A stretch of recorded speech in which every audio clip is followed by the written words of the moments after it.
आता पाहूया टॉप 9 मोठ्या राजकीय बातम्या। एक वॉर्ड एक उमेदवार निवडणुकीसह मतदार याद्यांबाबत विशेष पुनर्निरीक्षण कार्यक्रम घ्या। राज्य निवडणूक आयोगाची भेट घेत मनसेच्या शिष्टमंडळाची मागणी। निवडणूक आयोग रखवालदार नसून चोराच्या भूमिकेत निवडणूक आयोग लोकशाहीचे मारेकरी, संजय राऊतांची टीका।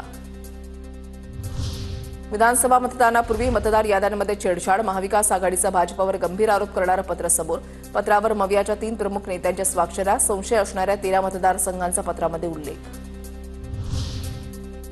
राज्य सरकार अडचणीतून चाललंय, आमदारांना 10 महिन्यापासून निधी नाही, संजय गायकवाड यांचं विधान। तर सगळ्याला निधी दिला जातो, प्रताप सरनाईकांची प्रतिक्रिया।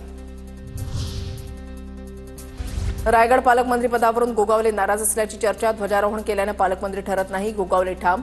तर शिंदे श्रीनगरला आणि गोगावले दिल्लीमध्ये असल्यानं मंत्रिमंडळ बैठकीला गैरहजर।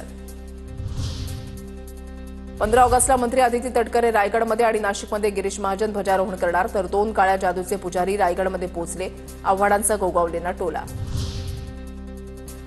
पालकमंत्रीपदाबाबत कॅबिनेटमध्ये कोणतीही चर्चा नाही, नाशिक आणि रायगडच्या पालकमंत्रीपदाबाबत संजय शिरसाट यांची माहिती।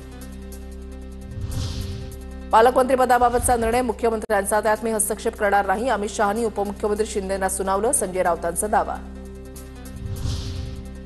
राज ठाकरे सध्या तरी आमच्या आघाडीमध्ये नाही, 2 भाऊ एकत्र येत असतील तर आम्हाला अडचण नाही, ठाकरे बंधू युतीवर काँग्रेस नेते रमेश चेन्नीथलांचं मोठं विधान।